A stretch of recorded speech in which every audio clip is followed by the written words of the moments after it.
Let's discuss with the last person to hold the job, Education Secretary in the Biden administration, Miguel Cardona. Secretary Cardona, it's great to have you here with us. Let's talk about this hearing that's happening right now. It's odd to be interviewing for a job that your boss essentially wants to get rid of. And we know McMahon doesn't have a big background in education. She's probably best known as the executive for World Wrestling Entertainment. She was the small business administrator in Trump's first administration. She did serve briefly on Connecticut's Board of Education for about a year. Mr. Secretary, what do you make of this unusual moment, and what questions need to be asked? Well, thank you, first of all, Anna, for having me on, and it's good to see you again. Look, you know, I remember going through the hearing myself and getting those questions, and you know, back then it was about making sure all students have access to higher education, all students have access to success. Today, the opposite is true. The agenda is to disrupt and gut public education. I worry about the students who are going to be impacted, Anna. Everyone hearing my voice, whether you're Republican or Democrat, will know someone who's going to be impacted, whether that's the 7 million students with disabilities, you know, the 10 million students in rural communities that rely on Title I dollars, or the 6 million students that rely on Pell Grants to go to college, the people whose civil rights are going to be violated. There is an attack not only on the Department of Education, but on education in this country.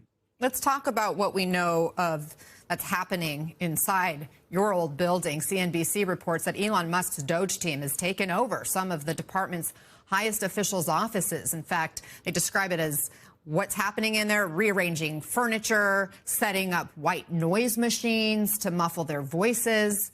Doge says it's already terminated roughly $900 million worth of contracts, writing on social media that it's terminated 89 contracts, as well as 29 grants associated with DEI training. We don't have specifics. Mr. Secretary, what is Linda McMahon walking into if she's confirmed? Well, you know, some of the hardest working and most student-centered people that I've ever met in my life work in that building. They're public servants, they're career servants that, you know, are giving their best years to make education in this country better, and they're being disrespected, they're being abandoned. You know, instead of focusing on the courts and legal battles, focus on students, focus on student outcomes.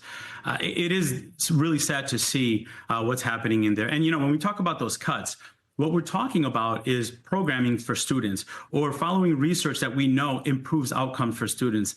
I'm all in favor of reviewing what works best, and I'm even in favor of assessing policy, whether you agree with it or not. What I'm not in favor of the change that's happening, which is going from democracy to a monarchy.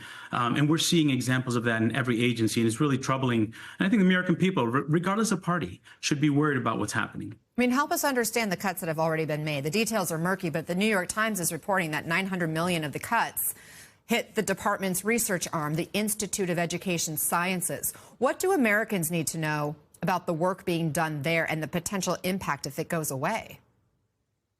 Well, as I said at the beginning of this call, you know, every student is going to be impacted, you know, and it sounds nice when it's murky, right? But when it starts hitting your classroom, when you start seeing that because of Title I changes or moving those programs, or because we're reducing the workforce, there's no one there to process your financial aid form. There's no one there to distribute the Title I dollars, meaning reading teachers in your kids' classroom are going to go away because there's no funding for it. That's when it hits home. That's when it gets real. So I think, you know, we really need to be recognizing that these impacts, these sudden impacts, without the input of the public servants that have been doing this their whole career, is dangerous for all kids. And it's easy for you to make those decisions when you don't rely on public schools, when you can afford to have your kids go to any school you want. But 90% of the students in this country rely on their local neighborhood public school, and they're going to be impacted. Yeah, I know. I'm a product of public education, have family members who are educators as well in K-12 schools. President Trump, he campaigned on eliminating the Department of Education altogether. So there are Americans who want to see this happen. Here's what he said yesterday.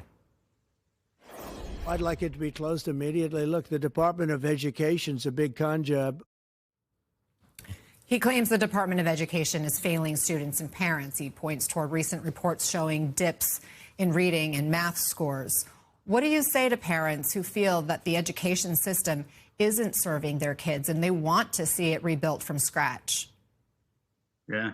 Well, listen, to those parents, and I'm a parent of public school children. I attended public schools. I spent 25 years serving in public schools.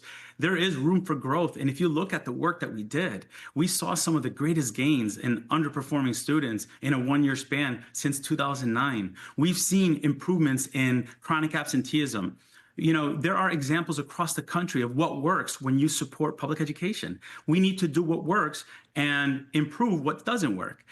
Gutting the whole thing is going to impact the students who need it the most. The students who are homeless, the students, as I said before, children with autism, children that need additional special education support, children with speech needs, they're going to be hurt the most.